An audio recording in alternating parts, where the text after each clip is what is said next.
na galit siya talaga sa'yo to the highest level. Grabe, you've been naughty and not nice. Ayoko nang naman po talaga awayin si Charisse eh. Siya nga po nang-away sa akin. At saka gusto ko po siya maging friend. Stop right now! Thank you very much, Kay.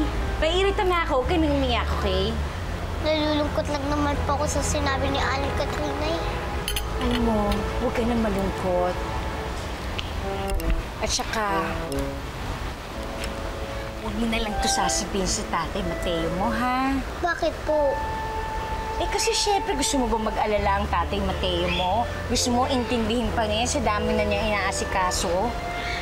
Gusto mo ba mahirapan siya sa pag-alaga sa'yo? Gusto mo yun?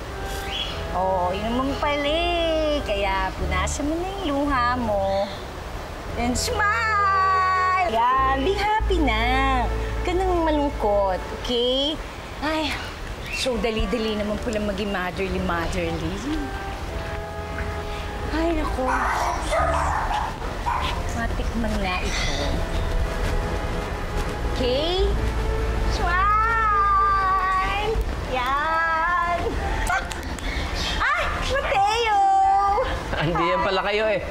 Oo naman. Kasi sinundo ko nga pala si Deldelita sa school.